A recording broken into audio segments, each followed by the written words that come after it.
All right, imagine the scene. You're in the middle of the Miami Beach Convention Center.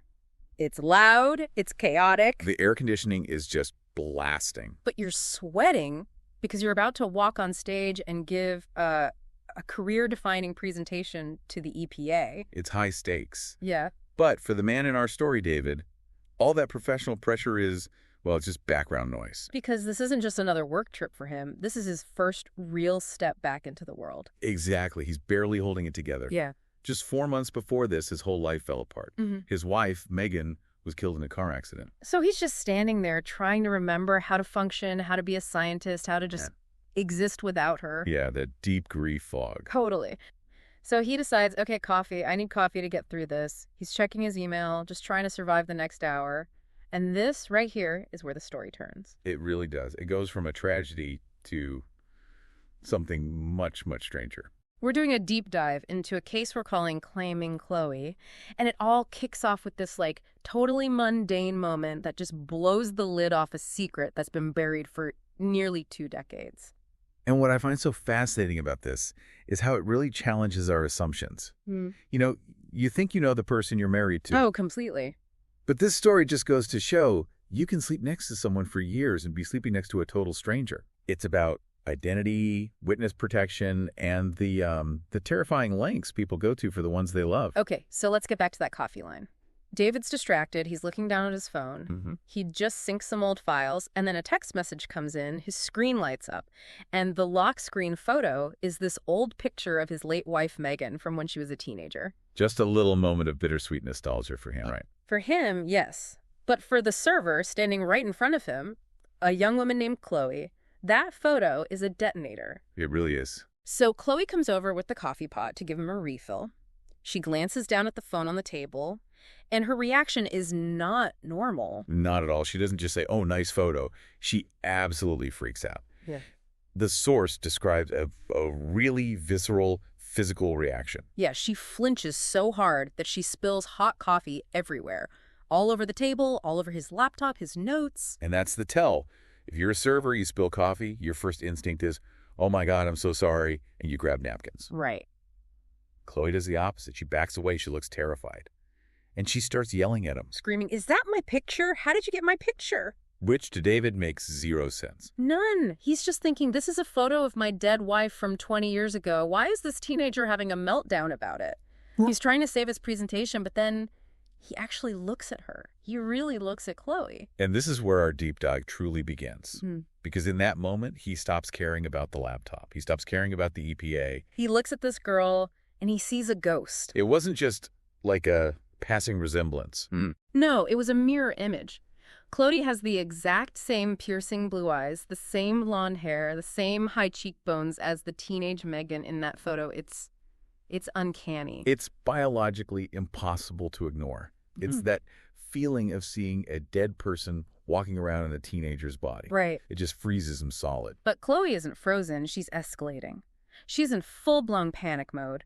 She's trying to get her manager, demanding David delete photos she's convinced he took of her. Which suggests she's not just angry, she's scared. She's living with some baseline level of fear, like she thinks she's being stalked or something. That's a great point. It's not annoyance, it's terror. Yeah. So the manager runs over. David is trying to explain. He's holding out his phone saying, look, this is my wife, I promise.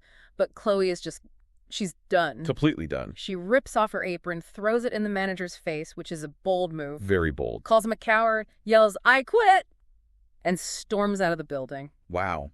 But David, he can't process all that. He has to go give his speech. He gets up on that stage. He's talking about environmental policy, but his mind is a million miles away. He's back in that cafe, right? He can't shake the image of her eyes. So as soon as his talk is over, he just bolts. Yeah. Skips the networking, everything. He rushes straight back to the cafe. He tells himself he just wants to apologize, maybe help her get her job back. But we know that's not the real reason. No, he's hunting for answers. He has to understand what he just saw. But of course, Chloe's gone. She's gone. But the manager's there, and he is fuming. He's actually glad she quit, calls her trouble. But he drops a couple of crucial details. He says Chloe is an orphan and that she lives with her grandmother. And that word orphan, it just lands like a lead weight for David. He flies back to New York, but he's haunted by it. He starts replaying his entire life with Megan. And this is where the grief starts to curdle into suspicion, Yeah. right? He's not just remembering the good times anymore. No, he's replaying the gaps. He's realizing, wait a minute, I never met her family. I never saw a single photo of her from before she was like 20. She always had that one line, didn't she? Only fools live in the past. Yeah, which sounds so romantic in the moment, but looking back, it sounds like a rule. It sounds like tradecraft to maintain a cover story. So he knows he can't figure this out alone. 2 weeks later, he calls Amanda. Amanda, Megan's best friend, her former roommate, the closest thing she had to a sister, and importantly, she's a doctor. So he's looking for a rational, scientific explanation. He meets her for coffee, tells her the whole story about the doppelganger in Miami. And Amanda, being a doctor, doesn't go to ghosts or coincidences. She goes straight to biology. She immediately says, David, that level of similarity, that's not an accident, that's genetics. She literally starts doing the math on a napkin. Megan was 37 when she died. Chloe's about 17. So Megan would have been 19, maybe 20 when she gave birth. It fits. The timeline works perfectly. But David is still pushing back. He's clinging to the wife he thought he knew. He says, no way, she would have told me. She's from Seattle, she had a bad breakup, but never a kid.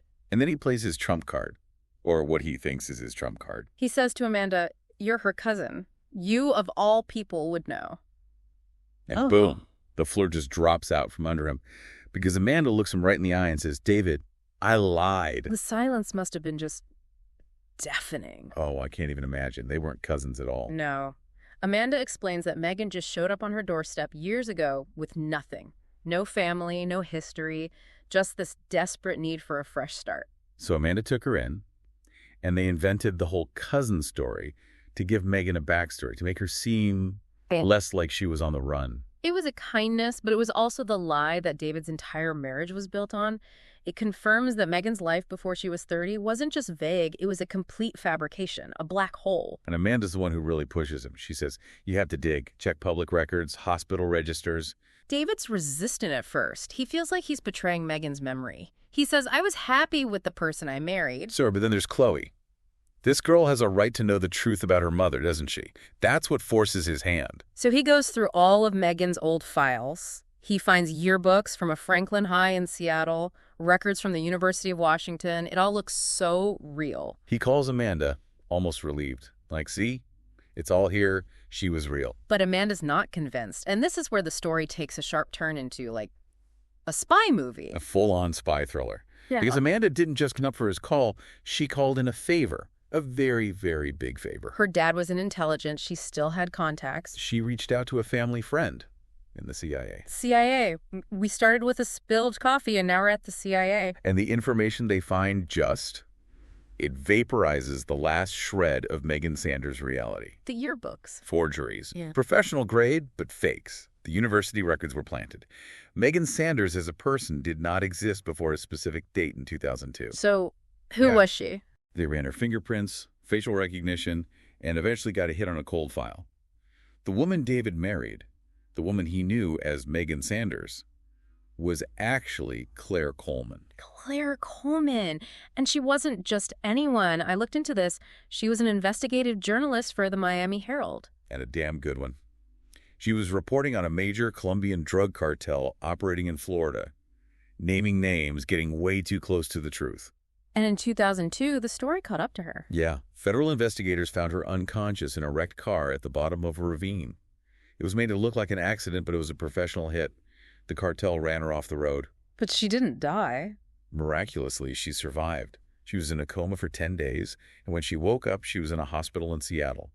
By then, the authorities had declared Claire Coleman legally dead. Witness protection. Exactly. They stubbed her identity and gave her a new one.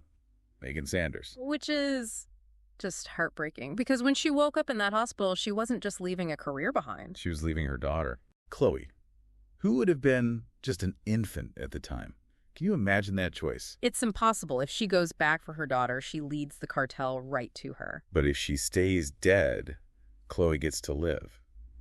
But as an orphan, she chose to abandon her child to save her child's life. It changes everything about David's marriage. All that secrecy wasn't about hiding shame. It was discipline. She was protecting her daughter for almost 20 years. But then, David and Amanda have another realization, a really chilling one. Megan's death.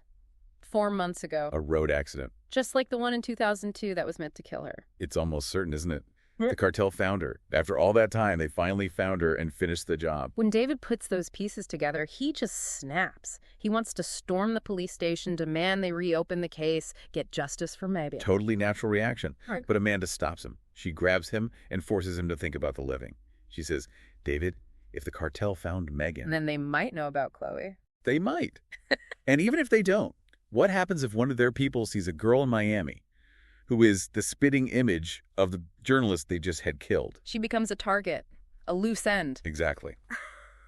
Chloe is walking around Miami with a target on her back, and she has no idea. Amanda points out that going to the police is slow. It involves red tape, maybe even corruption. They don't have time for that. And this is the moment David transforms. He stops being the grieving widower, and he becomes the protector. He decides to take action. I mean, think about it. Chloe is technically a stranger to him. He could just go home. It would be the safe thing to do. But he doesn't. He goes straight to JFK Airport. He books the next flight to Miami. And the final scene in the source material is so powerful. It's just David on the plane drinking a scotch, his nerves totally shot. He's terrified. He's an environmental scientist, not some action hero. He's thinking, what if she just screams at me again? It's that reluctance that makes it so heroic. And there's one tiny detail that tells you everything you need to know about his plan. He pats his jacket pocket. The tickets. He has 2 return tickets, not 1. He's going there to get her, to bring her back. He's going to claim Chloe. Yeah. He's stepping into the role that her mother was forced to give up. He's decided that family isn't just about blood. It's about who you're willing to fly into danger for. But that conversation, my God, he has to find this girl who thinks he's a creep and tell her, hi, your entire life is a lie, your dead mom was a hero journalist, and now a cartel wants to kill you, so get in the car. It's an impossible pitch. But he has the truth. He has the photo. And he has that look of pure, terrified desperation in his eyes, and she'll see that. The story leaves us right there on the plane as it's descending into Miami. Which I think is perfect, because this deep dive isn't about the shootout. It's about the decision. It's about the moment David chose to inherit a responsibility that wasn't his. It all comes back to identity, doesn't it? Who these people really are. It's a sobering thought. The secrets people carry. Megan Sanders built a perfect life on a foundation of lies, and she did it all for love. So, I guess the thought I want to leave you with is this. We all think we know our partners, right? But what if you found out their past wasn't what they said? That their bad breakup was actually them entering witness protection? Most people would probably call a lawyer. But David bought a second plane ticket. That's a whole other level of love, the kind that saves a life. That's our deep dive on the Claiming Chloe case. Thanks for listening. Stay safe out there.